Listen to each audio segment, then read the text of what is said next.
Okay, so here we have Diode Dynamic Stage Series 30 SS30. So it has 5 modules. The 3 center ones are spotlight, so they are the ones going far, and the one on the side are flood, so they will give you more light on the side. And this is really a great unit.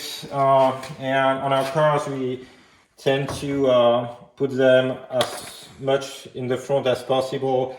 So there is a rule anyway, you are not allowed to install the light anywhere on top of the hood line.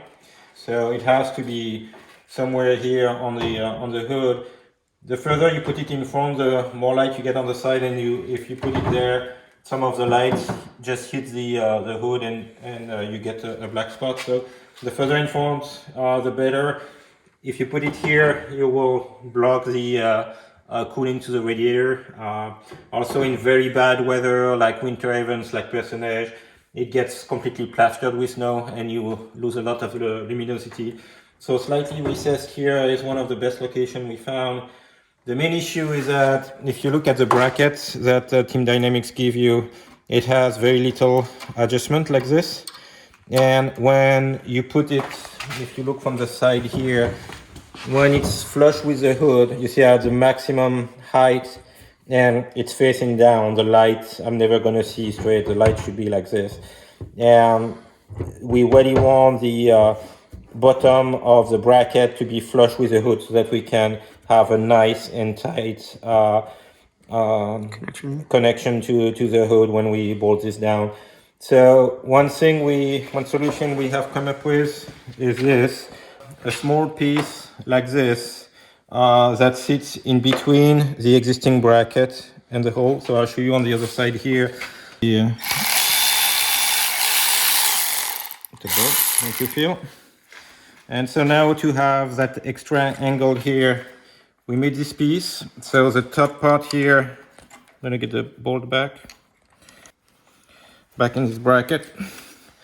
And now I have an adjustment, but here basically I just put another bolt and a nut to give me the extra angle. So if it goes on the other side here, you will see when it's all assembled now and I'm flush, you see the angle of the light is actually straight. And we made several holes depending on the amount of adjustment we want, and you can have it raised more. Those brackets are great the stock bracket is great if you put that on the top of your roof and you want an angle slightly down.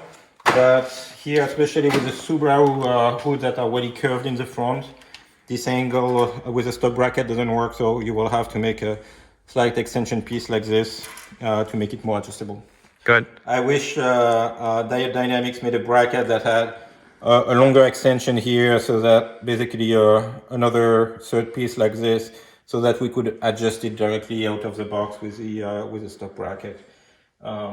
So maybe later iteration will have a better bracket for this, but otherwise the light itself is really great with those nice waterproof connectors, and probably the best light for the money you can get for rallying at the moment. Okay. Yeah, so here you can see the final product with so the light is straight. We put it relatively in front of the hood, so with the angle the bracket has here, with the extra piece we cut, we're able to achieve a pretty horizontal angle. There's still a little bit of adjustment. If we need to go lower, we would not have to grind a bit the top of the bracket here to not hit the bolt. Here we put a dampening foam that also absorbs the curvature of the hood while still providing a tight grip for the bracket, and without having too much change with the vibrations in front of the car, and also prevent the bolt from getting all the vibrations and loosening. Here is the finished installed. Just with this extension of the bracket, it's a super easy install, and you can enjoy the brightness of the SS30 from Diode Dynamics.